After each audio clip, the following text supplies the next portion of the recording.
दोस्तों, एक 12 वर्षीय लड़की कुंभ मेले में घूमने गई थी, लेकिन वहां भीड़ इतनी अधिक थी कि वह अपने माता पिता से बिछड़ गई।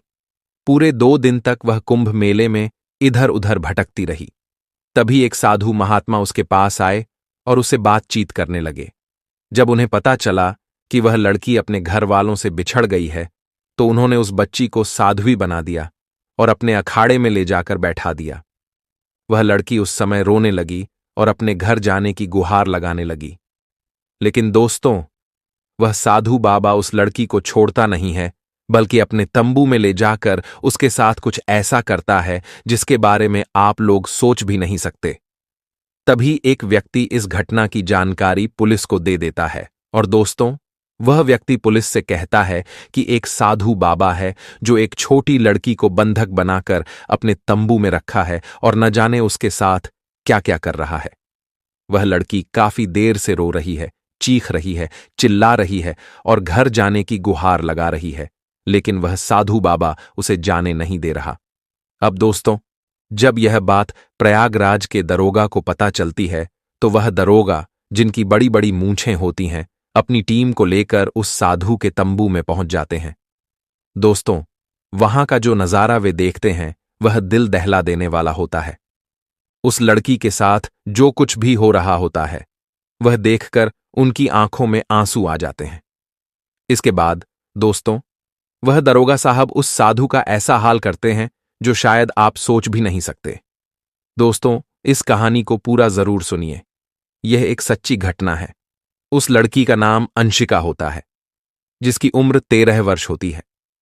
दोस्तों, अंशिका भदोही जिले की रहने वाली होती है और उसके पिताजी का नाम प्रेमचंद्र मौर्य होता है।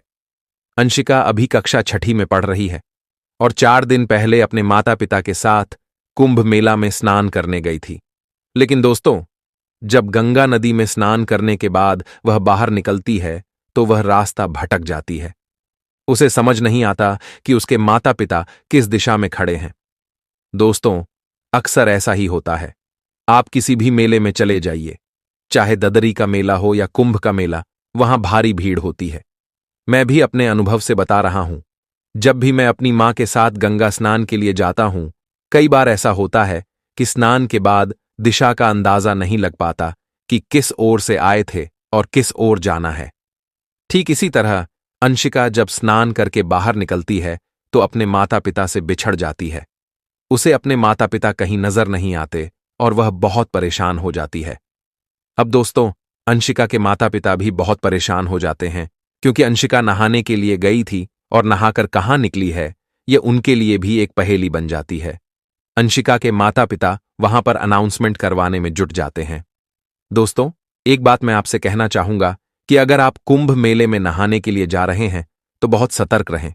अपने परिवार को अपने साथ रखें, क्योंकि अगर कोई गुम हो गया तो भारी भीड़ के कारण उसे ढूंढना बहुत मुश्किल हो जाएगा, चाहे आप कितनी भी कोशिश कर लें।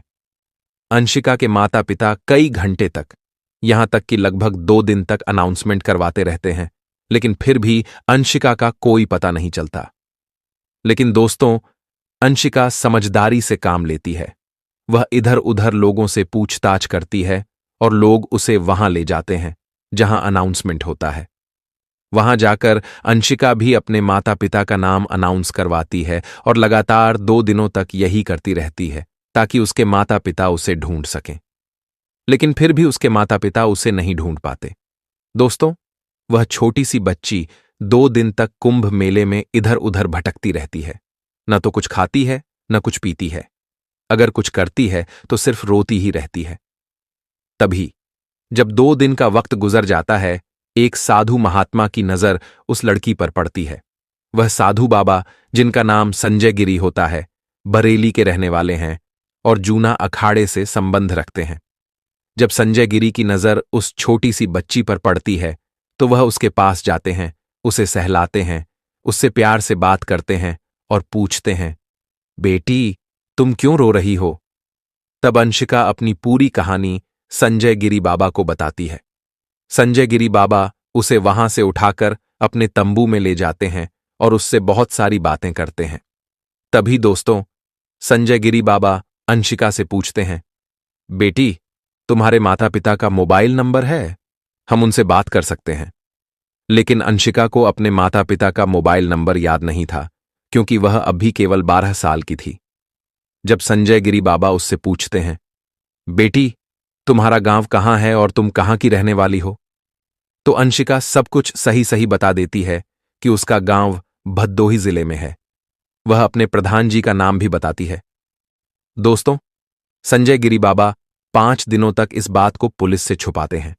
फिर एक दिन जब संजय गिरी अंशिका से पूछते हैं, अंशिका, तुम मेरे जैसा साधु बनना चाहोगी? तो अंशिका हां में जवाब देती है। इसके बाद संजय गिरी बाबा उसे अपनी विद्या सिखाने लगते हैं, पूजा पाठ करने का तरीका बताते हैं और उसे अपने तंबू में सुलाने लगते हैं। तभी दोस्तों, एक व्यक्ति की नजर उस छोटी सी बच्ची पर पड़ती है। वह व्यक्ति जो कुंभ मेले में रिपोर्टिंग कर रहा था, एक न्यूज रिपोर्टर था। जब उसने अंशिका को देखा तो उसे ऐसा लगा जैसे उस बच्ची का अपहरण हुआ हो और वह अपने घर जाने के लिए परेशान हो। वह व्यक्ति संजय गिरी बाबा के पास पहुंचता है और उनसे बातचीत करते हुए पूछता है, बाबा, ये लड़की आपको कहाँ मिली है?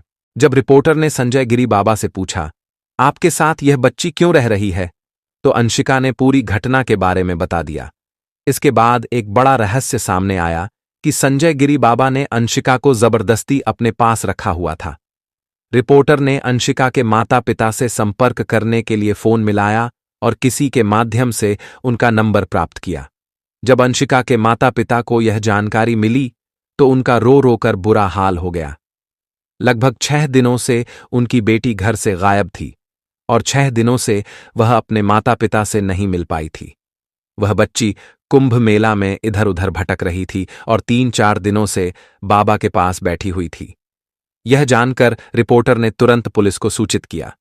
जब पुलिस वहां पहुंची और उन्होंने संजय गिरी बाबा से पूछताछ की तो उन्होंने पूरी घटना की छानबीन शुरू की।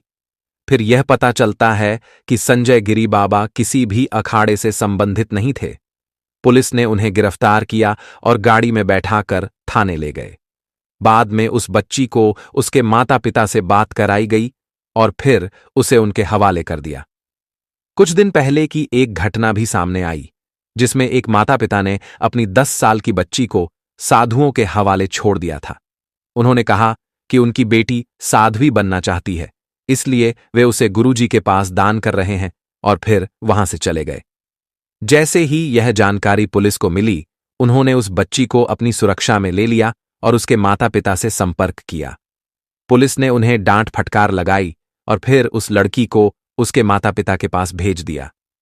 पुलिस ने उन माता पिता को यह चेतावनी दी कि अगर वे अपनी बच्ची को इस तरह से मेले में छोड़कर जाएंगे तो अगली बार उनके खिलाफ कार्रवाई की जाएगी, न कि उन साधुओं के खिलाफ। पुलिस ने उन्हें समझाया कि इस तरीके से बच्चों को नागा साधुओं के पास छोड़ने से उनकी जिंदगी तबाह हो सकती है। आजकल कुछ लोग छोटे बच्चों को साधुओं के भेष में ढालते हैं और उन्हें अपनी झूठी महिमा का प्रचार करने के लिए उपयोग करते हैं।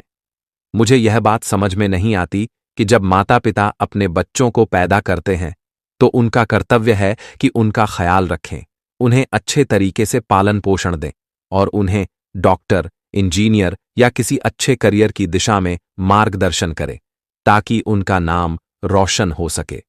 10 साल की उम्र में साधु बनाने का क्या मतलब है? अगर आप बच्चे की देखभाल और जिम्मेदारी नहीं उठा सकते तो उस बच्चे को पैदा क्यों किया? आजकल हजारों लाखों की संख्या में नागा साधु हैं जो बिना कपड़ों के घूमते हैं और उनके भेष में कौन जान सकता है कि वे वाकई साधु हैं या कोई और है।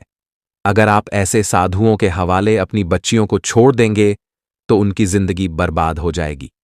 इसीलिए मैं आपसे हाथ जोड़कर विनती करता हूं कि अगर आप कहीं भी ऐसी घटना देखें तो उस बच्ची को बचाएं और उसके माता पिता के पास वापस भेजें ताकि उनकी जिंदगी का भविष्य उज्ज्वल हो सके।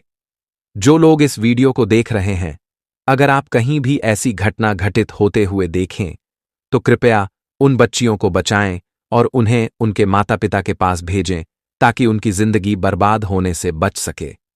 मैं आपसे हाथ जोड़कर विनती करता हूं कि आप अपने बच्चों को हमेशा अपने पास रखें और उन्हें साधु महात्माओं के पास न भेजें।